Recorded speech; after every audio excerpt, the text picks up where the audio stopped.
अस्सलाम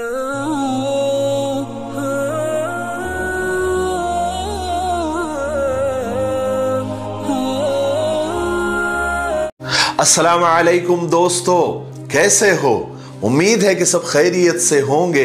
अल्लाह आप लोगों को ऐसे ही खुश रखे। चलिए आज के सच्चे वाक़ये की तरफ बढ़ते हैं। एक जज साहब अपनी बीवी को तलाक क्यों दे रहे थे? रोंगटे खड़े कर देने वाला वाक़या है। एक भाई ने हमें भेजा है, कहता है कि कल रात का ही वाक़या है जिसने जिंदगी के कई पहलुओं को छू लिया।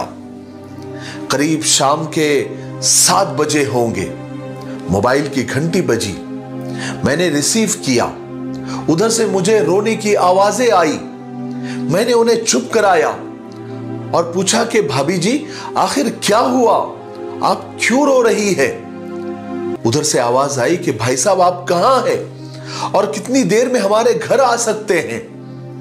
मैंने कहा आप परेशानी तो बताइए भाभी जी, और भाई साहब कहां है और मां किधर है, आखिर हुआ क्या है?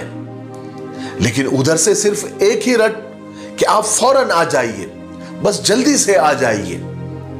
मैंने उन्हें मुतमईन करते हुए कहा कि भाभी जी 1 घंटा लगेगा पहुंचने में, मैं जल्दी से आने की पूरी कोशिश करता हूं। जैसे तैसे घबराहट में मैं घर पहुंचा। देखा तो भाई साहब जो कि जज थे और हमारे दोस्त थे सामने बैठे हुए हैं, और भाभी जी एक तरफ बस रोए जा रही है, चीखो पुकार कर रही है। 10 साल का बेटा भी परेशान, 6 साल की बेटी भी कुछ नहीं कर पा रही थी। मैंने भाई साहब से पूछा कि आखिर क्या बात है, तो भाई साहब तो किसी बात का जवाब ही नहीं दे रहे थे। फिर मैंने भाभी जी से पूछा कि क्या हुआ, तो भाभी जी ने कहा ये देखिए तलाक के कागजात हैं, कोर्ट से तैयार करके लाए हैं ये, और मुझे तलाक देना चाहते हैं। मैंने पूछा कि ये कैसे हो सकता है? इतनी अच्छी फैमिली है, 2 बच्चे हैं, सब कुछ सेटल है। पहली नजर में तो मुझे लगा कि ये मजाक है, लेकिन मैंने बच्चों से पूछा कि दादी किधर है, तो बच्चों ने बताया कि पापा उन्हें 2 दिन पहले नोएडा के ओल्ड एज होम में शिफ्ट करके आए हैं। मैंने नौकर से कहा कि भाई साहब को और मेरे लिए जल्दी से चाय बना कर लाओ। कुछ देर में चाय भी आ गई। भाई साहब को मैंने बहुत कोशिश की चाय पिलाने की, मगर उन्होंने नहीं पिया।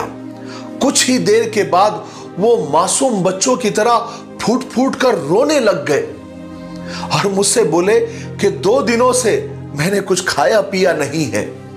मैंने अपनी 61 साल की मां को कुछ अनजान लोगों के हवाले करके आया हूं। पिछले 1 साल से मेरे ही घर में मेरी ही मां के लिए इतनी मुसीबतें खड़ी हो गई कि मेरी बीवी ने यानी तुम्हारी भाभी ने कसम खा ली कि वो मेरी मां का ध्यान नहीं रख सकती। ये ना तो उनसे बात करती थी, ना मेरे बच्चे मेरी मां से ठीक तरीके से बात करते थे। रोज मेरे कोर्ट से आने के बाद मां मुझसे लिपट कर रोती थी। ये नौकर तक मेरी मां से खराब तरीके से पेश आते थे, अपनी मनमानी करते थे। इसलिए मेरी मां ने 10 दिन पहले ही मुझे बोल दिया था कि बेटा मुझे ओल्ड एज होम में डाल दे। मैंने बहुत कोशिश की अपनी फैमिली को समझाने की, लेकिन किसी ने मेरी मां से सीधे मुंह बात तक नहीं की।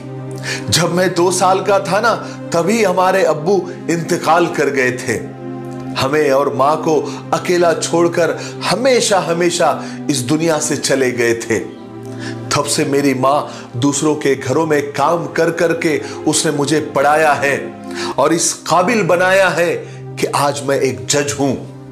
लोग बताते हैं कि मां दूसरों के घरों में काम करते वक्त भी उसने कभी मुझे अकेला नहीं छोड़ा था। उस मां को आज मैं ओल्ड एज होम में छोड़कर आया हूं। मैं अपनी मां के एक एक दुख को याद करके तड़प रहा हूं।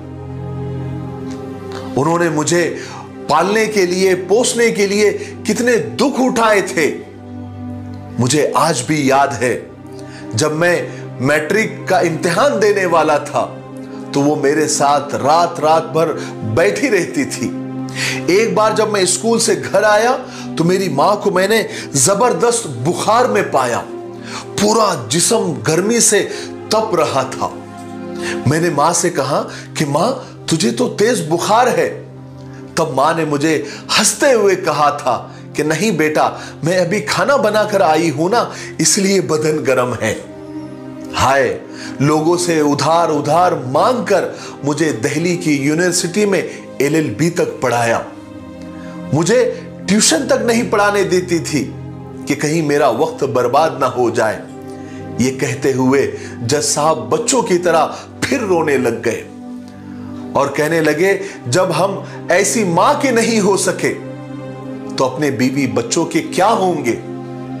हम जिनके जिस्म के टुकड़े हैं, आज हमने उनको ऐसे लोगों के हवाले करके आए हैं जो ना उनकी आदत, ना उनकी बीमारी, ना उनके बारे में कुछ भी नहीं जानते। जब मैं ऐसी मां के लिए कुछ नहीं कर सकता तो मैं किसी के लिए क्या भला कर सकता हूं। अगर इनको आजादी इतनी प्यारी है और मां इतनी बोझ लग रही है तो मैं इन्हें पूरी आजादी देना चाहता हूं। जब मैं बगैर बाप के पल गया तो ये बच्चे भी बगैर बाप के पल जाएंगे। इसलिए मैं इनको तलाक देना चाहता हूं और सारी प्रॉपर्टी इनके हवाले करके मैं खुद ओल्ड एज होम में जाकर रहूंगा। वहां कम से कम मां के साथ तो रह सकता हूं। अगर इतना सब कुछ करने के बावजूद मेरी मां आश्रम में रहने के लिए मजबूर है तो आखिर एक दिन मुझे भी तो वहां जाना पड़ेगा ना। मां के साथ रहते रहते कम से कम मुझे आदत तो हो जाएगी। मेरी मां की तरह मुझे तकलीफ तो नहीं होगी। जज साहब जितना बोलते जाते थे उससे ज्यादा वो रोए जा रहे थे। इसी दरमियान रात के 12:30 बज गए। मैंने भाभी जी के चेहरे को देखा तो उनके चेहरे पर पछतावे के और अफसोस के जज्बात उभरे हुए थे, यानी वो पछता रही थी। मैंने फौरन ड्राइवर से कहा कि जल्दी गाड़ी निकालो, हम नोएडा आश्रम चलते हैं, यानी ओल्ड एज होम चलते हैं। मैंने भाभी जी और बच्चे, हम सारे लोगों को लेकर हम नोएडा आश्रम पहुंचे। बहुत ज्यादा रिक्वेस्ट करने के बाद चौकीदार ने गेट खोला तो भाई साहब ने गेट कीपर के पैर पकड़ लिए और कहने लगे कि यहां पर मेरी मां है, मैं उसे लेने आया हूं। चौकीदार ने कहा कि भाई साहब ये सब क्या कर रहे हो। तो भाई साहब ने कहा कि मैं एक जज हूं। इस पर चौकीदार ने कहा, वाह जज साहब, अपनी मां के साथ इंसाफ नहीं कर सके तो औरों के साथ क्या इंसाफ करते होंगे। इतना ताना देकर हम लोगों को चौकीदार वहीं पर खड़ा रख के अंदर चला गया। थोड़ी देर में अंदर से एक औरत आई जो कि वार्डन थी। उसने बड़े जहरीले लफ्ज में कहा कि 2 बजे रात को आप लोग ले जाकर कहीं बूढ़ी अम्मा को मार तो नहीं देंगे, तो मैं खुदा को क्या जवाब दूंगी। मैंने वार्डन से कहा कि बहन आप यकीन कीजिए, ये लोग मां को यहां छोड़कर बहुत पछतावे में जी रहे हैं। आखिर किसी तरह मना पटाकर हम सब लोग मां के कमरे में गए। वो वार्डन हमें मां के कमरे तक ले गई। कमरे का जो नजारा था वो लफ्जों में बयान करना मुश्किल था। सिर्फ एक फैमिली फोटो थी जिस पर पूरे फैमिली के फोटोज थे। वो बूढ़ी मां उसे बगल में लेकर जैसे बच्चों को लेकर सोते हैं इस तरह वो सोई हुई थी। जब जज साहब ने मां को इस हालत में देखा तो जाकर मां से लिपट गए और बच्चों की तरह फूट फूट कर रोने लग गए। मां भी अपने बेटे से मिलकर बिलक बिलक कर रोने लग गई। फिर थोड़ी ही देर में पूरी फैमिली एक दूसरे से लिपट लिपट कर रोने लग गई और पछताने लग गई। इनकी रोने की आवाजें सुनकर आसपास के और भी बूढ़े बुजुर्ग सब जाग गए और सब आ गए और सबकी आंखें नम थी, सब रो रहे थे। कुछ ही देर के बाद चलने की तैयारी हुई। पूरे आश्रम के बूढ़े बुजुर्ग हमें आश्रम के बाहर छोड़ने तक आ गए और सब बूढ़े और बुजुर्ग लोग जो किसी ना किसी के माँ बाप थे वो सब हमें इस उम्मीद से देख रहे थे कि शायद इसी तरीके से उनकी भी औलाद उन्हें एक दिन लेने आएगी। पूरे रास्ते बच्चे और भाभी जी चुपचाप रहे, मगर मां और बेटे यानी माँ जी और भाई साहब दोनों एक दूसरे से मिलकर बड़े खुश नजर आ रहे थे। घर आते आते सुबह के तकरीबन 4:45 बज गए। भाभी जी को पता चल गया कि उनकी खुशी की चाबी कहां पर है। वो समझ गई थी।